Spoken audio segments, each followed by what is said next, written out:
But like, for instance, I find it weird back here at home is, in New South Wales, you need the blue book. Queensland, you don't even need that. Like, and I'm like, so who sanctions it? Doesn't matter. So Queensland is, I know there was some sort of government regulation coming in. I don't know if it ended up staying self-regulated, but that's how New South Wales was back in the day with Muay Thai. That's why Queensland's like the home of Muay Thai. And that's They're also a bit closer why to Thailand. And that is why also right now Queensland are the only ones having fight nights, right? Yeah, I've seen some stand-up fights.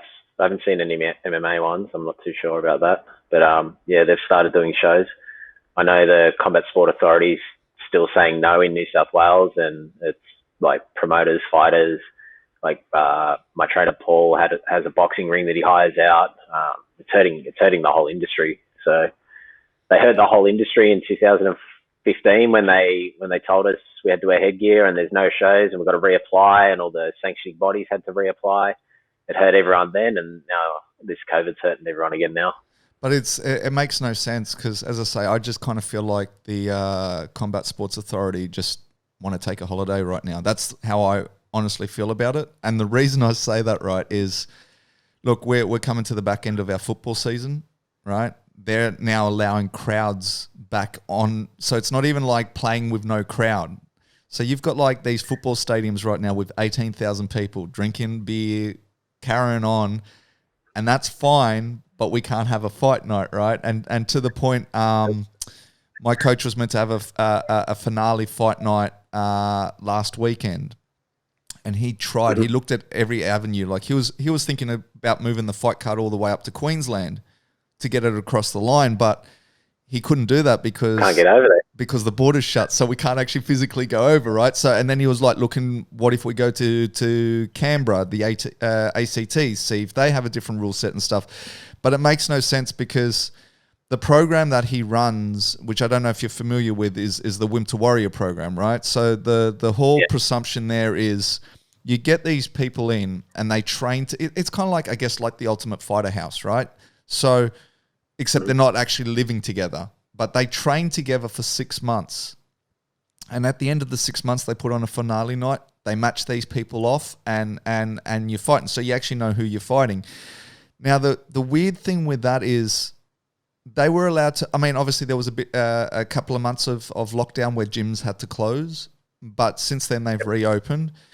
And so he can legally still continue to train. These guys are sparring every day, 5 days a week, right? But you can't have a fight night. And you're fighting the same guys you're sparring against, right?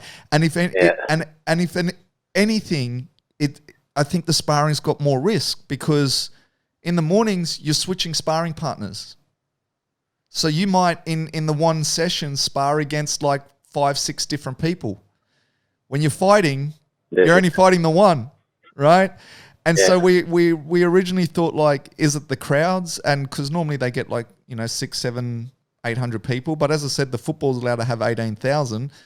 Mind you, bigger venues, we get that. But like, right? So he was like, what about if we limit it to like 150 people? And they were like, no. And then he even turned around and said, okay, what if we follow the suit of, say, the UFC or whatever, and we have a fight night, no crowd. He was already looking into streaming options, so obviously friends and family could tune into the stream and all that. So no crowd, you're fighting against someone that you're sparring against anyway, right? So like when you look at it, like what is the issue? And they still said no. They literally still said no. As long as Scott Morrison can go watch his beloved Sharkies play, I think the NRL will be fine. But everyone else is pretty fucked. Yeah.